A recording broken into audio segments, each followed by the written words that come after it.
각자가 제가 어떻게 감독할 수도 없고 확인할 수도 없고 모니터링을 할 수는 없지만 여러분들 각자가 하나님의 말씀을 늘 읽고 듣고 묵상하는 일에 좀 관심 가져주시고 깊이 협력해 주시고 묵상해 주시면 참 감사하겠습니다. 하나님의 말씀을 묵상하다 보면 엄청난 선지자들을 우리가 만나게 됩니다. 그래서 그 선지자로 보냄을 받은 하나님의 부름을 받고 보냄을 받은 선지자들이 말씀 위에 하나님의 말씀 위에 근거해서 오늘 성경의 표현대로 한다면 하나님이 선지자들을 그 말씀 위에 앉히셔서 그 말씀에 순종할 때 백성들에게 보내셔서 하나님께서 행하신 일을 선포하게 하시고 하나님이 전해주신 그 말씀을 전하고 전달하는 사역을 했던 사람들이 선지자들이었다라는 것입니다. 여러분 모세는 바로 왕에게 가서 하나님이 행하라고 하신 그 일을 행할 때 또 하나님이 전하라고 하신 그 말을 전할 때 얼마나 두려웠을까. 왕 앞에 가서 내가 이렇게 말한 것을 그대로 전해라. 내 백성을 보내라. 그리하지 아니하면 하나님이 큰 벌을 너희에게 내리실 것이다. 그렇게 얘기할 때 얼마나 힘들었을까. 모세가 죽은 후에 여호수아가 모세의 뒤를 이어서 그 어중이 떠중이 같은 정말 사람들의 표현으로 오만 잡족들, 훈련되지 못한 그런 사람들을 이끌고 가나안 땅으로 정복하기 위해서 그 많은 백성들을 이끌고 들어갔을 때 얼마나 힘들었을까. 그래서 여호수아 1장에서 보면 강하고 담대하라. 내가 너와 함께 하겠다. 하나님이 그렇게 여호수아에게 말씀해 주시는 내용들을 우리는 보게 됩니다. 그 외에도 여러분 말씀을 읽다가 보면 사무엘을 만나고 엘리야를 만나고 엘리사를 만나게 되고 예레미야, 이사야, 느헤미야를 보게 되고 미가, 요나, 하박국을 보게 되고 에스겔, 다니엘, 아모스, 요엘과 같은 그래서 신약 성경으로 넘어오면 사도 바울에 이르기까지 정말 대단한 하나님의 사람들이었다라고 저는 생각하고 또 여러분들도 그렇게 생각이 될 것입니다. 저와 여러분 중에 누가 하나님의 부름을 받아서 요나처럼 저 멜번 시티에 가서 회개하라. 40일이 지나면 이 멜번이 망할 것이다. 그렇게 외치라고 한다면 과연 누가 자신 있게 떳떳하게 나가서 외치겠습니까? 아마 우리도 요나처럼 기차를 타든 배를 타든 어디 멀리 사막 쪽으로 도망을 갈 수도 있을 것입니다. 근데 묘하게도 하나님은 끝까지 그를 따라가서 결국 다시 부르시고 가서 외치라. 그렇게 말씀하셨을 때 가서 외쳤던 것을 바라보면 그 요나의 마음이 얼마나 두렵고 떨렸을까 하는 생각을 해보게 됩니다. 하나님께서 왜 선지자들을 부르시고 그 백성들에게 보내셨을까? 여러분 말씀 묵상하시면서 이런 생각 해보셨습니까? 아니, 하나님 왜 선지자들을 보내셨을까? 저는 이렇게 생각을 합니다. 말씀을 묵상해 보시면 하나님께서 하나님이 택하신 백성들이 하나님의 명령대로 계명대로 율법대로 잘 지켜 행했다면 하나님은 선지자들을 안 보내셨을 거예요. 잘하고 있구나. 잘한다. 박수 쳐주고 칭찬해주고 계속 잘해라. Keep going. 그렇게 말씀하시지 선지자들을 보내시지 않으셨을 것이다 라는 것입니다. 하나님이 선지자들을 보내셨다라는 얘기는 하나님이 택하신 하나님의 백성들이 하나님의 뜻을 따라서 잘 진행되고 있는 것이 아니라 잘못되었기 때문에 선지자들을 보내시는 거죠. 그래서 여러분 이 하나님의 말씀을 묵상하다 보면 선지자들이나 예언자들이 하나님의 명령을 받고 가서 선포하는 내용들은요, 긍정적인 말이 거의 없어요. 다 책망하고 꾸지람하고 나무리는 말들밖에 없어요. 그런 걸 보면 그 하나님의 말씀을 들어야 할 백성들이 뭔가 잘못되었기 때문에 선지자들을 보내셔서 그렇게 얘기해요. 그렇게 하면 안 된다. 하나님의 백성인데 너희들이 그러면 안 된다. 하나님의 백성인데 돌아와야 된다. 하나님의 백성이 돌아오지 않으면 죽는다. 그렇게 외치는 것을 우리는 굉장히 많이 보고 있는 것입니다. 교회가 건강하려면 그 교회에 소속되어 있는 성도들이 건강해야 됩니다. 성도들이 건강하면 교회가 건강하고, 교회가 건강하면 교회는 성장하고 부흥하게 됩니다. 반면에 교회가 병들고 성도가 병들면 교회는 병들게 되어 있습니다. 오늘 본문은 바울 사도가 에베소 교회를 향해서 보낸 편지 글의 내용입니다. 그런데 이 에베소 교회는 바울이 2차 전도 여행 때 잠시 들어가서 이 교회를 세우고 일꾼들을 세워놓고 다시 돌아와서 3차 전도 여행을 가면서 다시 에베소로 들어가서 약 한 2년 6개월 동안 그 3년 가까이를 정말 눈물로 목회하고 섬겼던 교회예요. 그 바울이 목회를 하고 섬겼으니까 얼마나 훌륭한 교회고 건강한 교회고 얼마나 부흥하고 성장한 교회였을까, 그렇게 생각을 해보게 되는데, 에베소 교회에도 문제가 있었기 때문에 바울은 옥중에서, 감옥 안에서 이 편지를 써서 보내는 겁니다. 에베소서 1장을 읽어보시면 하나님은 에베소 교회 성도들에게 바울 사도를 통해서 그 에베소 교회, 오늘 이 시대의 교회, 오늘 이 시대의 성도들에게 베풀어준 그 하나님의 은혜가 무엇인가를 굉장히 자상하게 설명을 하고 있습니다. 23절에 이르기까지. 그래서 하나님이 우리를 죄 가운데 있을 때, 예수를 모르고 있었을 때, 십자가 밖에 있었을 때, 영원히 죽을 수밖에 없는 우리, 아담과 하와 이후로 하나님의 거룩한 본질을 잃어버리고 죄악의 본질을 가지고 살아가는 많은 에베소 교회 성도들 뿐만 아니라 오늘 이 시대 속에 믿음의 삶을 감당한다고 하는 성도들에게 하나님께서 베풀어 주신 그 구원의 역사, 구원의 축복이 얼마나 귀하고 얼마나 위대하고 얼마나 중요한 것인가, 그것을 말씀하면서 오늘 2장 1절에서 10절까지의 내용을 소개합니다. 에베소서는 1장에서 6장까지가 있는데 읽어보시면 이런 말이 참 많이 나와요. 이전에는, 그때에는, 과거에는, 이런 말이 참 많이 나옵니다. 전에는 너희가 이러했는데 지금은 너희가 이렇구나. 전에는 너희가 그랬었는데 지금은 너희가 이렇구나 하는 이런 이야기들이 참 많이 소개되고 있습니다. 그래서 1장 18절에 보시면 너희 마음문을 밝히사 그의 부르심의 소망이 무엇이며 성도 안에서 그 기업의 영광의 풍성함이 무엇이며 19절에서는 우리에게 베푸신 그 능력의 지극히 크심이 어떠한 것을 알게 하시기를 기도하노라. 바울은 그렇게 기록하고 있습니다. 이 의미가 뭐냐 하면은 이 사실을 다 알고 있는데 에베소 교회 성도가 바울을 통해서 그 사도의 가르침을 통해서 이미 그 사실을 다 알고 있는데 지금은 그렇지 않다라는 것입니다. 지금은 그렇지 않다. 어떻게 그렇지 않느냐 하면 2장에 들어오면서 1절에서 이렇게 얘기를 합니다.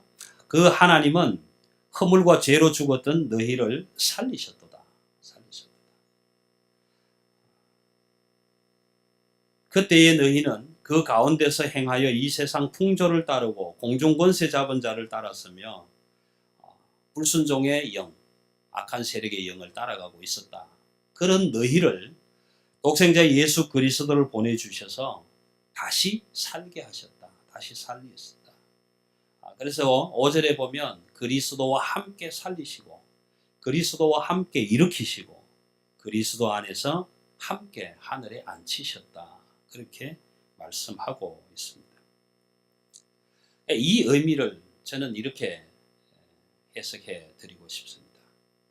저와 여러분이 예수를 몰랐을 때, 복음을 몰랐을 때, 십자가 밖에 있었을 때, 구원이 무엇인지 몰랐을 때, 죄를 지으면서도 그것이 죄인 줄 몰랐을 때, 그때에 다른 사람을 통해서든 아버지 어머니를 통해서든 이웃 교회를 통해서든 전도하는 사람을 통해서든 복음을 듣게 됩니다. 하나님이 당신을 사랑합니다. 하나님께서 죄로 죽을 수밖에 없는 당신을 사랑하셔서 독생자 예수 그리스도를 십자가 위에서 대신 죽게 하셔서 당신을 모든 죄에서 용서하시고 다시 살게 하셨습니다. 그 구원의 소식을 들었을 때 우리는 이렇게 고백합니다. 아, 그렇습니까? 나도 생각해 보니까 죄인이었네요. 내가 십자가에 못 박았네요. 그 예수님을 나는 영접합니다. 그 복음을 나는 받아들이겠습니다. 그 구원을 나는 믿겠습니다. 그렇게 고백하고 그렇게 하나님의 사람이 되기로 결정하고 하나님의 사람이 되어서 주일마다 교회에 오고 수요일에도 교회에 오고 또 금요일 철야기도 하는 교회는 금요일에도 모여서 함께 기도하면서 하나님의 사람 된 자리를 지켜가는 그런 모습이었습니다. 그래서 오늘 바울은 에베소 교회를 향해서 꼭 그렇게 얘기하고 그때에는 너희가 죄로 인하여 죽을 수밖에 없었다.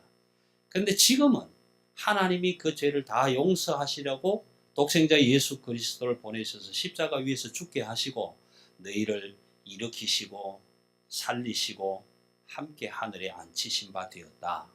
그런데 그 사실을 깨달았으면서도 우리는 하나님 맞습니다. 그렇습니다. 나도 압니다. 그렇게 말하고 그렇게 고백하면서 살아가는 삶의 기준은 다른 데 두고 있더라. 그런 이야기. 에베소 교회 역시도 바울 사도의 목회, 바울 사도의 가르침을 받으면서는 그렇게 고백하며 함께 울며 함께 신앙을 나누었던 교회였습니다. 그렇습니다. 우리가 예수 그리스도로 인해서 살 수밖에 없었습니다. 나는 영원히 죽을 수밖에 없는 죄인이었습니다. 그런데 그것이 잘못되었다고 말씀해 주시고 그렇게 하면 안 된다고 말씀해 주시고 그 죄의 가운데서 나를 살려주셨습니다. 그때에는 너희가 그렇게 고백을 하면서도 그렇게 왔는데 지금 너희 모습은 뭐냐? 말은 그렇게 하면서도 살아가는 기준은 세상 풍조를 따라가고 공중 권세 잡은 자를 따라가고 있다. 그걸 지적해주고 있습니다. 그렇게 하면 안 된다라고 말해주고 있는 것입니다.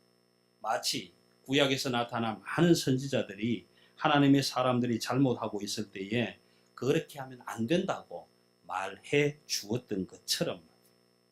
그래서 오늘 말씀 속에는 2장에 들어오면 이렇게 이야기합니다. 죄 가운데서 행했다. 너희가 죄 가운데서 행했다. 세상 풍조를 따랐다. 육체의 욕심을 따라 마음에 원하는 것을 하고 있었다. 그래서 본질상 진노의 자녀였더라. 그렇게 말하고 있는 것입니다. 여러분, 우리의 본질은 창세기 2장에 의하면 하나님의 본질입니다. 왜냐하면 하나님께서 만드시고 하나님께서 우리 코를 통해서 하나님의 생명을 불어넣어 주셨기 때문에 우리의 본질은 사실 하나님의 형상입니다.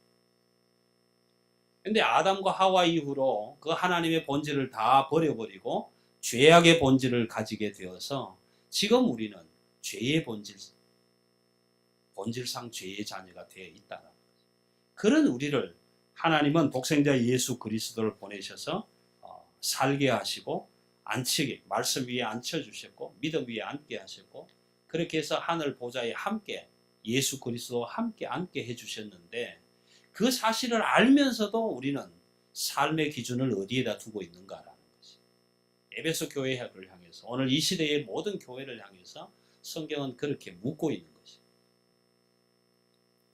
그러면 이쯤 오면 좀 이상하지 않습니까? 하나님을 정말 사랑한다고 하면서 하나님, 당신은 나의 생명의 주인이십니다. 하나님, 당신은 나의 주, 나의 하나님이십니다. 나는 하나님 없이는 살 수 없습니다. 나를 영원히 죽을 수밖에 없는 자리에서 살려주신 분도 당신입니다. 그래서 나는 지금부터 당신의 말씀을 따라서 당신의 명령을 따라서 살려고 합니다. 그렇게 고백하고 그렇게 입술로 말은 하는데 우리의 삶의 기준은 웬일입니까? 세상 풍조를 따라가고 있더라. 내 삶의 기준은 하나님이 아니라 오히려 세상의 잣대를 가지고 살고 있더라라는 거죠. 에베소 교회 역시도 바울이 목회했던 그 당시만 봐더라도 하나님을 삶의 기준으로 삼았던 그들이 지금은 하나님 없이도 살 수 있다라고 얘기하고 있더라라는 거죠. 여러분, 오늘 저와 여러분도 똑같습니다. 처음에는 하나님 살려만 주시면 무엇이라도 다 하겠습니다. 삭개오의 고백처럼 살려만 주시면 내 재산 절반이 아니 전부라도 다 내놓겠습니다. 하나님 살려만 주시면 남은 생명 모두 하나님을 위해서 쏟아붓겠습니다. 다 그렇게 고백합니다. 살려놓으면 어떻습니까? 지금은 삶 없어도 살 수 있습니다. 이제 건강해졌습니다. 내 마음대로 충분히 할 수 있습니다. 모든 것 다 해결할 수 있습니다. 그렇게 고백하고 있더라는 것입니다. 내 삶의 잣대가 하나님을 사랑한다고 하면서 하나님을 잣대로 삼는 것이 아니라 세상 풍조를 잣대로 삼아서 살아가고 있더라라는 것입니다. 그걸 지금 바울은 지적하고 있는 것입니다. 요 근자에 호주에서 많은 기사화가 되었던 내용들이 있었습니다. 여러분들도 아시겠지만 2005년도에부터 시작된 발리 9이라는 내용입니다. 그 9사람 중에 2사람은 사형 언도를 받았습니다.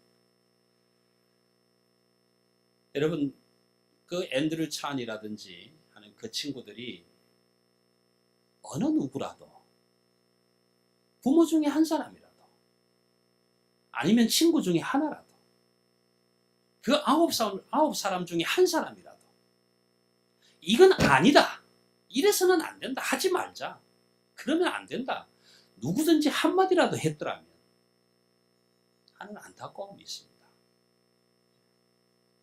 9사람이 모여서 야, 우리 이거 한탕 하자, 이렇게 하면 1억 천금을 벌 수 있다, 좋다, 네가 좋다 하니까 나도 한다, 그렇게 해서 9사람이 함께 마약을 가져 나오기로 약속을 했겠죠. 여러분, 얼마나 안타깝습니까? 그 많은 사람들 중에 9사람 중에 한 사람, 아니면 그 사람을 아는 지인 중에 누구 하나라도 그러면 안 된다고, 그러면 죽는다고 한마디라도 해주었다면 아마 좀 달라졌지 않을까, 그런 생각을 해보게 됩니다. 이미 사형 언도를 받고 되돌이킬 수 없는 자리에 서서 남아있는 생이 얼마나 될지를 모르겠지만 그 안타까운 생명을 버려야 하는 그 사람은 얼마나 더 안타깝겠습니까? 지난 3월 13일 금요일 헤럴드선 일면 하단 기사에는 멜번의 티네이저가 수사이드 봄, 이 자살 폭탄 테러를 행했다라는 사건이 게재가 되었습니다. 여러분, 이제 겨우 10학년입니다. 크레이기번 세컨더리 칼리지에 다니고 있는 10학년짜리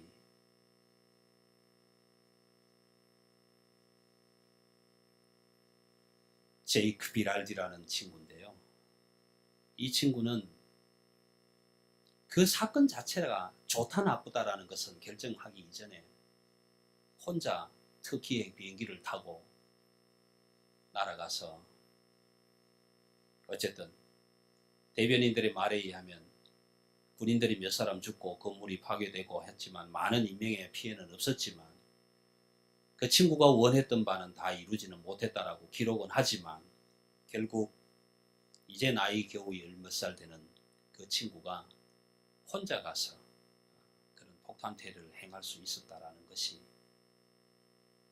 사람이 죽었다 안 죽었다, 그 행위가 나쁘다 좋다를 판가름하기 이전에 그 아이에게 아버지가, 어머니가, 아니면 함께 얘기를 나눴던 형제 중에 한 사람이 그러면 안 된다고, 그렇게 하면 죽는다고 한마디만 누구라도 옆에서 해주었다, 아마 그러지는 않았지 않았을까, 그런 안타까움이 있는 것입니다.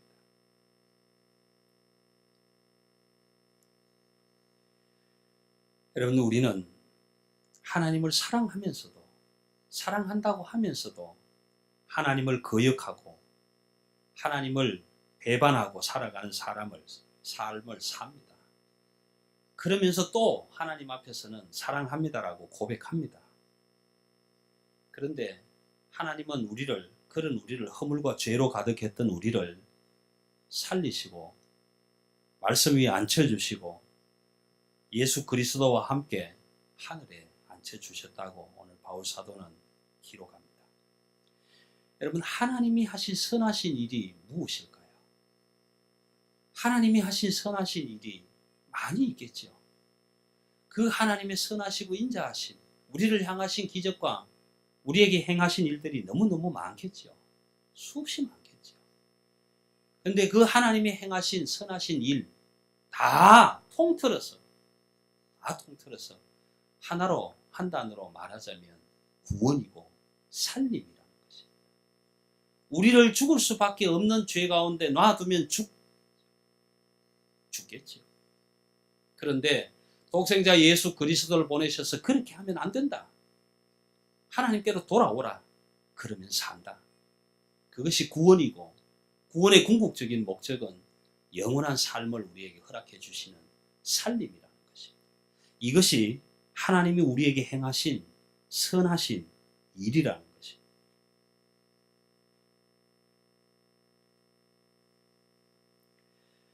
요한복음 15장에 가면 포도나무장이 기록이 됩니다.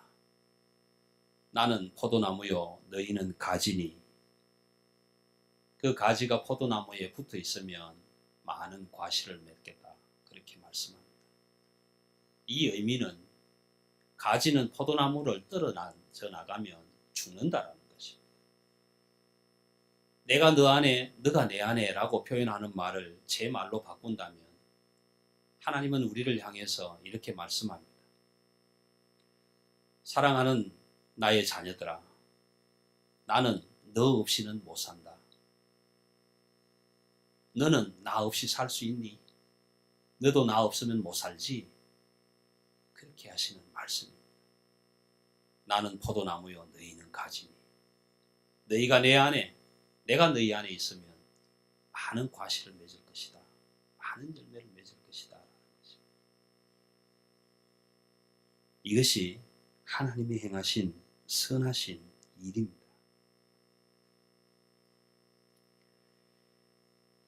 명품은 손으로 만든 게 많다면서요. 저는 아직 사람들이 말하는 명품을 한 번도 가져보지는 못했습니다만, 제가 가진 명품은 하나님이 저에게는 가장 최고의 명품입니다. 근데 여러분들 가운데는 많은 명품들을 만져도 보시고 가져도 보셨겠죠. 특별히 명품 중에 시계는 스위스에서 100년, 150년, 200년 대를 이어가면서 수제품으로 만들어낸 시계들이 그렇게 명품이라고 저는 알고 있습니다. 여러분, 지금 이 디지털 시대에, 아날로그 시대는 이미 저 벌써 멀리 갔는데, 이 빠르고 빨리 가는 인터넷 세상에서 손으로 그것을 꼼꼼하게 만들어서 내놓는 제품이 왜 그렇게 명품일까요? 왜 그렇게 사람들이 좋아할까요? 아마 지금은 돌아가셨으리라고 생각합니다만은, 김건수 씨라는 분은 방자 제기를 만드는 분 가운데서 대한민국 최고의 인물입니다. 이 방자 제기라는 것은 여러분들이 예수를 믿기 전에 제사를 지낼 때 쓰던 제기를 말합니다. 그 제기를 구리로 두드려서, 여러분 옛날에 써봤던 이 놋그릇처럼 망치로 그걸 일일이 다 두드려서 쇠를 펴고 그렇게 해서 만든 그릇들이고 주전자들이고 종기들. 그런 제기 한 세트에 시가 몇 천만 원씩 하는 그런 제품들도 있다고 합니다. 그런데요, 그 방자 제기를 만들어내는 김건수 씨는 종기 하나를 만드는데 한 100개 만들면 하나 정도 자기 마음에 드는 제품이 나올까 말까 하다는 거죠. 그래서 나머지 99개는 다 깨트려 버리고 100개를 그렇게 만들어서 땀 흘려 만들어서 그 하나를 진짜 제품으로 내놓는다는 거죠. 여러분, 그래서 명품이 되는 거예요. 장인의 정신이 온전히 다 쏟아부어졌기 때문에 명품이 되는 거죠. 여러분, 이 세상 명품 중에 저와 여러분만한 명품이 없습니다. 생긴 모습은 다 다르겠지만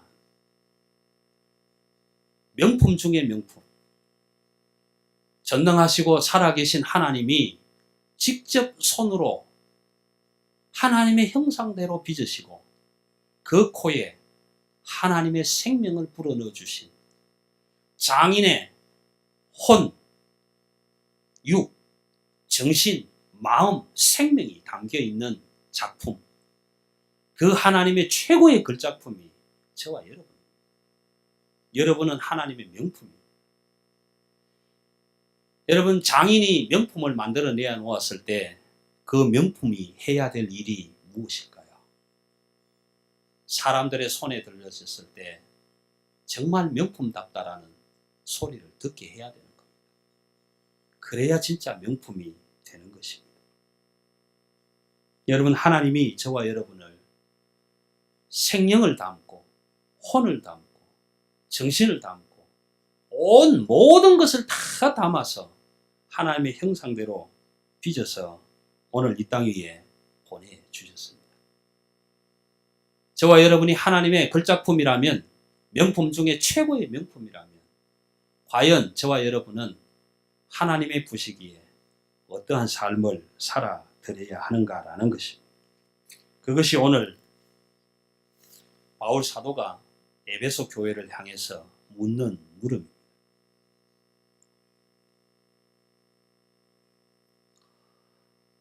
오늘 저는 우리 사랑의 교회, 저를 향한, 그리고 여러분들을 향한 질문을 이렇게 해드리면서 말씀을 마무리하려고 합니다. 과연 여러분은 명품다우십니까? 나는 어느 곳에 있어도 하나님이 최고의 걸작품으로 지어주신 작품 중에 명작이라고 말씀하실 수 있으십니까? 그렇다면 우리는 하나님이 행하신 일을 해야 할 뿐만 아니라 하나님이 하라고 하신 일을 해야 합니다. 이것이 명품이 해야 될 일입니다. 하나님이 우리에게 맡겨주신 일은 선하신 일입니다. 내 행위가 선해서가 아니라 하나님의 선하신 일을 하도록 하기 위해서 우리를 이 땅에 보내주신 것입니다. 그래서 생명과 살림을 위해서 하나님이 행하신 일을 해야 하고 하나님이 하라고 하신 일만 해야 합니다. 아니다라고 말할 수 있어야 합니다. 내가 봤을 때 그건 아니야. 그렇게 하면 아니야. 하나님이 그렇게 하신 것이 아니야. 라고 옆에서 말해 줄 수 있어야 합니다. 왜냐하면 그것이 선지자적 소명이고 사명이기 때문에 그렇습니다. 여러분, 모든 사람이 다 좋다고 하고 온 세상이 다 좋다고 하더라도 하나님이 행하신 일이 아니라면, 하나님이 하라고 하신 일이 아니라면 그렇게 하면 안 된다라고 외칠 수 있어야 합니다. 돌아오라고 말씀할 수 있어야 합니다. 그렇지 않으면 죽는다고 말할 수 있어야 합니다. 그것이 선지자적인 소명이고 하나님의 명품들이 외쳐야 할 말이기 때문에 이것이 복음입니다. 여러분, 우리는 이렇게 얘기를 합니다. 세상 가운데 아직도 하나님의 구원의 복음을 듣지 못한 사람이 너무 많다. 많은 거 다 안다. 그런데 어느 누구도 가서 그 길은 아니라고, 돌아와야 한다고, 하나님의 구원의 생명의 복음이 여기에 있다고 외치는 사람은 아무도 없습니다. 그래서 아직도 세상은 복음을 듣지 못하고 있는 것입니다. 왜 이래야 되는가? 왜 이래야 되는가? 구약 성경은 이렇게 얘기를 합니다. 선지자들이 가서 외쳤을 때 그 외침을 듣고 돌아온 자들에게는 생명의 살림이 일어난다라는 것입니다. 듣지 않고 돌아오지 않으면 거기에 생명이 없다라는 것입니다. 여러분, 에스겔 선지자에게, 다니엘 선지자에게, 이사야 선지자에게, 예레미야 선지자에게 하나님은 이렇게 말씀하셨습니다. 너희가 가서 외쳐라. 파수꾼의 사명을 감당해라.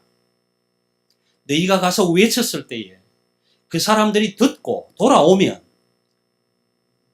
내가 용서하려니와. 만약 네가 가서 외쳐도 그 사람들이 듣지 않는다면 그 핏값을 그들에게 찾을 것이고, 만약 네가 외치지 않아서 그들이 듣지 못해서 죄악 가운데서 죽어간다면 그 핏값을 너에게서 찾겠다. 이것이 선지자의 소명입니다. 여러분, 교회는, 하나님의 사람들의 공동체는 모두가 다 좋은 결정을 내릴 수는 없습니다. 모두가 다 하나님의 명품처럼 살 수도 없습니다. 모두가 다 가는 곳곳마다에서 저 사람은 하나님의 사람이라고 인정받을 그런 일들이 일어나지도 않습니다. 그러나 그럼에도 불구하고 하나님은 하나님의 백성들에게, 하나님의 교회에 선지자를 보낸 이유가 거기에 있는 것입니다. 어느 누구라도, 어느 한 사람이라도, 수없이 많은 사람들 가운데 어느 한 사람이라도 그 하나님의 말씀 위에 앉혀져 있다면, 세워져 있다면, 부름받은 자, 소명받은 자로 서 있다면, 그래서 가서 외칠 수 있다면 살릴 수 있다는 거죠. 살려낼 수 있다는 거죠. 그런데 외치지 않는다면 죽을 수밖에 없다는 거죠. 여러분, 우리는 어려운 일들을 많이 당하지 않습니까? 그때마다 주변에 많이 묻지 않습니까? 몸이 아파서 이상한 병을 만나서 어떻게 하면 나을 수 있을까? 수없이 많은 사람들에게 묻지 않습니까? 그런데 그 중에 한 사람이, 저 사람은 이렇게 하면 나을 수 있는데, 이렇게 하면 나을 수 있는데, 분명히 나을 수 있다는 걸 알고 있으면서도 말해주지 않는다면 그 사람은 죽을 수밖에 없습니다. 왜냐하면 듣지 않았기 때문에, 살 수 있는 길을 듣지 못했기 때문에. 그런데 그 사람에게 이렇게 하면 살 수 있다고 말해주는 사람이 있다면 그 사람은 그렇게 따라가서 살림을 얻을 수 있을 것입니다.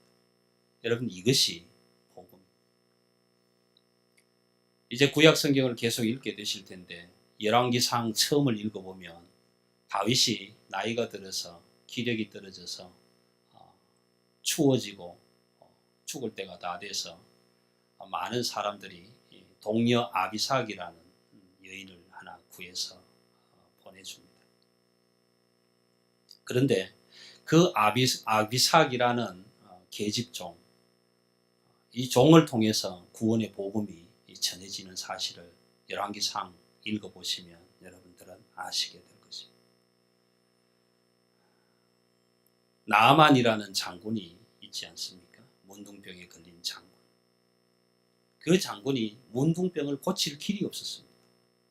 그런데 그 나아만 장군의 집에 잡혀온 히브리 여인이 하나 있었습니다. 그 여인은 이렇게 얘기를 합니다. 우리 주인이 이스라엘에 있는, 내 조국에 있는 선지자 앞에 있기만 했더라면 고칠 수 있었을 텐데, 살 수 있었을 텐데. 그 이야기를 듣자마자 나아만은 왕에게 찾아가서 내가 내 병을 치료하기 위해서 이스라엘을 좀 다녀오겠습니다. 그래서 많은 선물을 싣고 엘리사를 찾아가게 됩니다. 여러분, 그 나아만이 그 여인, 다른 나라에서 잡혀온, 포로로 잡혀온 그 여인의 소리를 듣지 않았다면 그 문둥병 고치지 못했을 것입니다.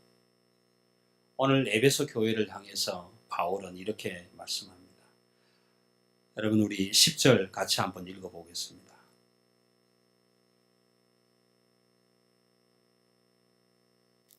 10절입니다. 함께 읽겠습니다. 우리는 그가 만드신 바라 그리스도 예수 안에서 선한 일을 위하여 지으심을 받은 자니 이 일은 하나님이 전에 예비하사 우리로 그 가운데서 행하게 하려 하심이라. 그렇습니다. 하나님이 우리를 부르시고 선지자의 사명을 맡기신 것은 하나님께서 행하신 그 일을 행하게 하시기 위해서입니다.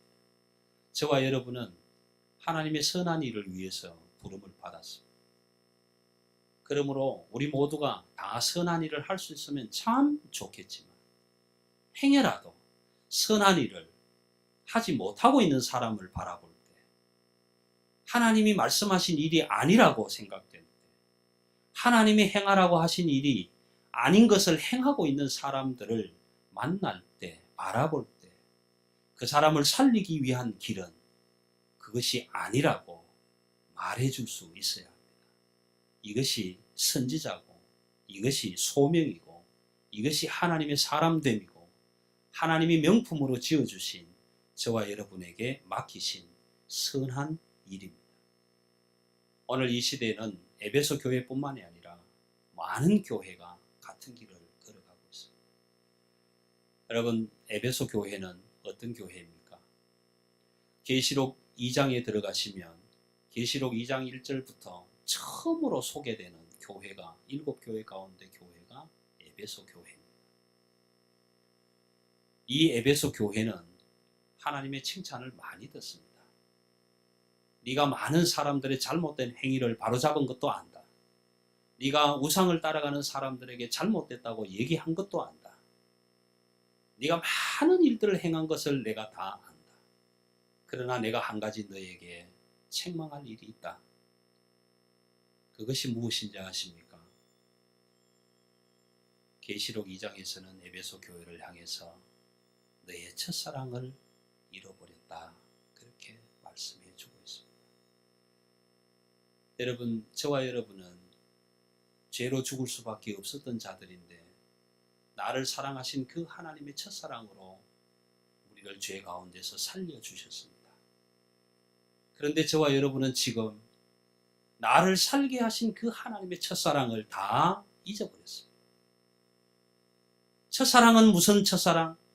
나는 둘째 사랑도 있는데 셋째 사랑도 있는데 하나님은 무슨 개뿔 하나님? 하나님 없이도 잘 살 수 있는데 하나님 지가 뭔데 내 삶을 간섭해? 하나님 없어도 나 살 수 있는데 왜 내가 내 맘대로 하는데 못 살아? 얼마든지 사는 죄 지은 사람은 얼마든지 살고 있지 않냐? 그깟 죄에 비하면 내 죄는 아무것도 아닌데 그게 뭐 대수라고 그렇게 말씀하실 수 있을 것입니다. 하나님, 나를 살려주신 하나님. 하나님이 없으셨다면 나는 죽었었습니다. 하나님이 계시지 않으셨다면 나는 이 땅에 올 수도 없었습니다. 하나님이 계시지 않았다면 나는 지금 이 자리에 앉아 있을 수도 없는 사람이었습니다. 그런 그 첫사랑, 그 첫사랑을 회복해달라고 에베소 교회를 향해서 하나님은 부탁하고 있는 것입니다. 여러분의 첫사랑은 어디에 있습니까? 여러분의 첫사랑도 하나님께 있습니까? 죄로 인하여 죽을 수밖에 없는 나를 살려주신 그 첫사랑 여러분의 가슴 속에 아직도 조금 남아 있으십니까? 그렇다면 하나님 향한 그 첫사랑 회복하시고 하나님이 내게 말씀하신 그 선한 일을 위해서 그 선한 일을 위해서 지어주신 그 선한 일을 행하게 하신 그 하나님의 뜻을 따라 오늘 저와 여러분이 하나님의 선한 일에 지음받고 부름받고 세우심받아 그 일을 감당해 가시는 그런 하나님의 사람들 첫사랑을 회복하시는 사람들 되셔서 이 첫사랑을 아직도 회복하지 못한 사람들 하나님의 선한 일이 무엇인지 알면서도 행하지 못하는 사람들을 만날 때마다 그건 아니야 라고 말해 주실 수 있는 선지자의 사명을 감당하시는 하나님의 사람들로 든든히 서시기를 간절히 부탁합니다. 기도하겠습니다.